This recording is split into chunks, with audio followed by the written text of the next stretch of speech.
Kirkuk is important because of the oil. It has the second largest oil field in the country. Pearson has not spoken publicly, but is expected to testify. They're just looking for a hand that's still moving, a person that's still alive.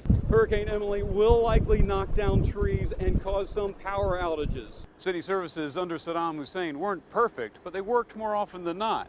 3 years after the fall of his regime, the ordinary life of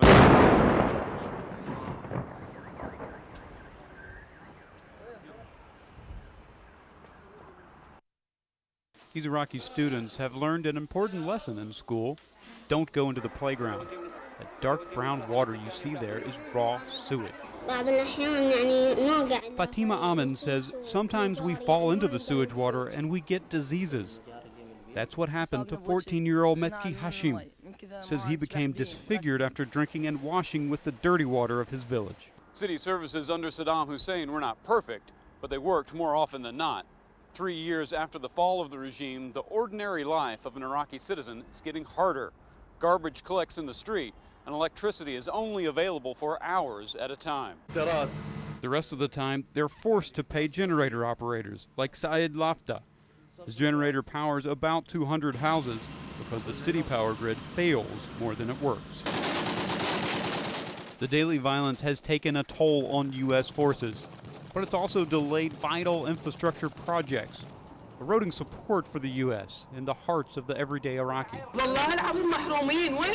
This resident complains, above the terror in our streets, we have to live with this. We need a solution. We've had 3 years of neglect. Back in the schools, new history books have erased references to Saddam. But a much greater challenge is what these children will say about the future of Iraq. In Baghdad, Mike Tuggle reporting. Whittling down the field. Ding. I'm gonna ding. After ding. After wincing ding. The Scripps National Spelling Bee came down to the finalists. Pressure mounting. Contestants searching. P-O-R-P. Millie, what? N-E-G-U-S, niggas. And while there were triumphs, the dings stinged. When I heard the ding, I was like, oh. Until only 2 bespectacled spellers stood standing. The flashy, for spelling bee competition standards, Nate Gartke of Alberta, Canada, and Evan O'Dorney of Danville, California. Pappardelle. For 3 rounds, they dueled. Chrysler. Leaving the 13-year-old to spell. Seraphine. You are correct, you're the champion. I saw that I was going to win, and I just saw that because I had been studying really hard for 2 years, it just seemed like a natural conclusion. Evan won $35,000 and a $5,000 scholarship here at the National Spelling Bee. When asked, he says his favorite subject is math. In Washington, I'm Mike Tuggle. There's no shortage of opinions about the multi-million-dollar pants. He should not be suing for $65 million. He's just greedy. The lawsuit begins with part of a suit, pants to be exact. Roy Pearson, seen on the left here, is a Washington, D.C. administrative law judge. According to the complaint, he dropped off the pants at Custom Cleaners. Pearson claims the owners, Jin and Sue Chung, lost them, and these gray pants aren't his.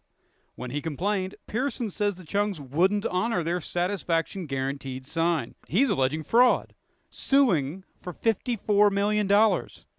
That's lowered from the initial $67 million complaint. This is quite possibly the most amazing example of frivolous and ridiculous litigation. That may be, but the case is set to be tried in district court. The Chungs are on the hook for tens of thousands of dollars in legal fees and have even started a web campaign to help raise money to keep their business afloat.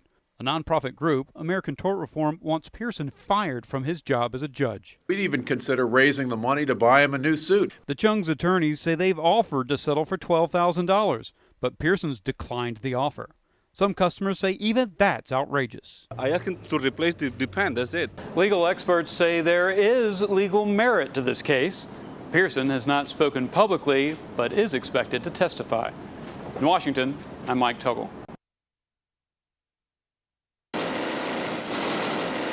Talking directly to his critics, the president stepped up his rhetoric, saying once again the al-Qaeda of September 11th is the same enemy American forces fight in Iraq. It's hard to argue that al-Qaeda in Iraq is separate from bin Laden's al-Qaeda. The president mentioned al-Qaeda 95 times in his 29-minute speech, telling Democrats and wavering Republicans to back off. We must give General Petraeus and his troops the time and the resources they need so they can defeat al-Qaeda in Iraq. He doesn't overstate the case. Al-Qaeda in Iraq is part of the Al-Qaeda franchise and it's a threat to the United States. But intelligence analyst Paul Cruikshank says the Bush administration has only itself to blame for al-Qaeda's presence in Iraq. The U.S. invasion of Iraq dramatically increased the threat to the United States from jihadist terrorism. Pointing to the National Intelligence Estimate, some Democrats say the recent report shows al-Qaeda is stronger today because of the war